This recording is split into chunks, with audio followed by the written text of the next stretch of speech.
This week I've been talking a lot about Trump signing an executive order to protect women's sports, right? And then J.K. Rowling's sort of positive response to that. And I feel like, isn't the cultural war in some of its most lurid manifestations an indication that we are all looking for some kind of supreme moral authority upon which to rely? And I wonder, in an issue like this one, how would you align principle of compassion, tolerance, openness, and good-heartedness with respect for biological realities? It's one of those rare cases where Christianity and science seem to agree, actually, come to the same conclusion. Right, we know biology is real. We know men are real. We know women are real. We know what that means. And then we have this thing called gender identity, which is a construct, which can mean any number of different things. And these two things have collided and been confused, and sometimes been deliberately confused. So we've had all the conflict.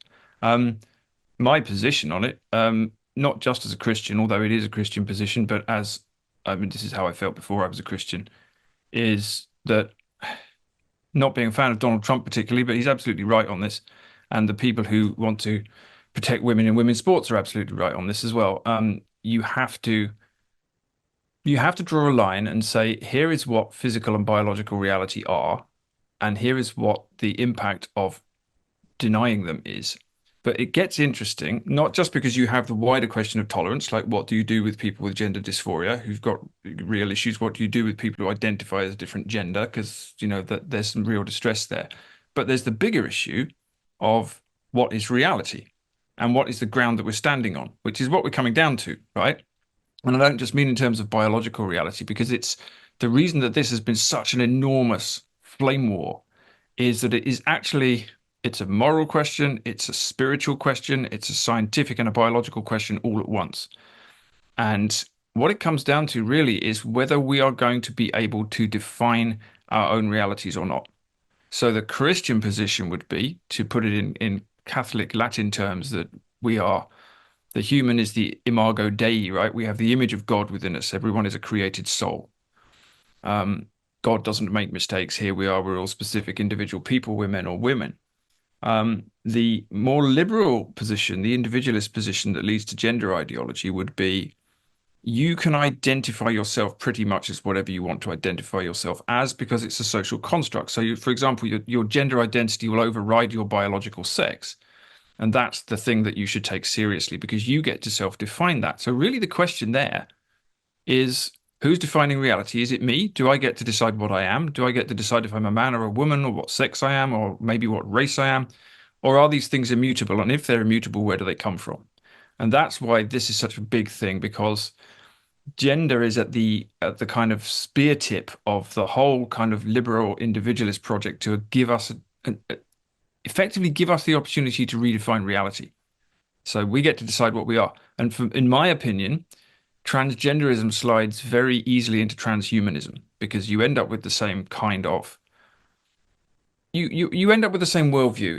If I want to recreate myself, if I want to define myself differently, if I want to merge with my machines, if I want to effectively move beyond embodied reality, then I can do that because I identify as that. And if technology can help me to be what I want to be, then that's where we go. So it's as much as anything, it's a question of limits. What are the limits? How far can we go? And who's defining reality here? Is it us? Is it God? Is it science? Is it nature? Those are the big questions. So it's right at the tip of something, but because nobody speaks of it in these terms, right? We all speak of it as if it was just an issue of women's rights, for example, which is important, but actually the big thing is much deeper than that. It's about what reality is. Yeah, I mean, we're all kind of, I suppose, to a degree, fascinated by that subject, because it does lead back to who has authority. What is reality is a pretty big question. Earlier, I was saying that, like, as you interface with politics and the culture as an individual, you start to understand and recognize what might be innate or inhered, but could be inculcated principles within you.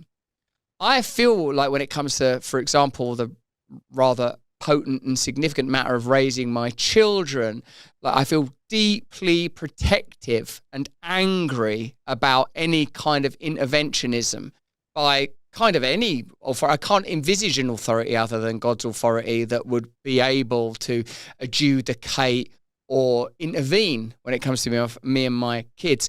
And a really obvious prosaic example of that is I feel like if I want to drive around in my car without having seatbelts on my kids, there is no external agent that has the right to intervene. That's my position, and I would see, that I would afford that same license to anybody else. However, I do acknowledge that there are ways in which a parent could abuse their child that would require some kind of intervention. However, what authority would that intervention be fueled by if there is no God or real mandate, the consensus derived from mandate? And if the culture war is anything, isn't it the kind of unfolding, unfurling and disintegrating of that authority as a result of sort of post-Enlightenment values that now we find, like whether it's take this injection, stay in your house, pay this tax, 15-minute cities now, Labour are going to tax you in this way, even though they said isn't the crisis we're experiencing the loss of any supreme authority other than state authority, which is by its nature questionable? Yeah, I think so, big time. I mean, the question is about power, right? So what is power? Where does power come from? So I think going back to what you said before, you could look at the whole of modernity after the Enlightenment as an attempt to abolish God. And since the Enlightenment is a Christian project, a European project rather, that's really an attempt to abolish the church and to abolish Christianity and to undermine it as any kind of way of seeing. And that's not a conspiracy theory. That's just the reality of what's happened. Here we all are. And the idea was we would remove this giant superstition that wasn't true, replace it with science. Science would be the authority. Remove all the tyrannical monarchies, replace them with democracy, and then that would be the authority. So we have the authority comes from the people, supposedly, and then from objective science. So that's the world we're supposed to be living in. That's the world I was brought up in. Now, there's a few problems with that. Firstly, in the pre-modern period, for better or for worse, the monarchies that existed, or the power centers that existed, claimed, whether it was true or not, they claimed that they derived their power from God and they somehow represented God. Now, there's all sorts of problems with that, but at least it's a claim. Now we don't have that claim. So we completely strip out the divine layer at the top where authority, at least in theory, gets its power from and brings it down to the people. And we put the people on the top. That's you and me. And we say, right, okay, we're making the decisions. In reality, as we know, we're not making the decisions. We may get to vote every 5 years for a bunch of people who are the same as the other guys because it's a giant corporate oligarchy. We don't have very much power anyway. But even if we did, where would that power be emanating from? And then you can look at objective science. And if you want to talk about the pandemic, we can have a good chat about how objective the science was there. But it's much wider than that. How much of reality can science actually tell us about? It can tell us about a small sliver of it, the material layer, but it can't tell us about anything else. It can't give us any meaning. So if you strip God out of the picture, there is no one at all who the power centers are actually answerable to. So now, in the case of, say, somewhere like Britain, where the state is, you can look at the opinion polls on this. People are losing faith in the state. They're losing faith in power completely. Whoever runs it, it's a disaster zone.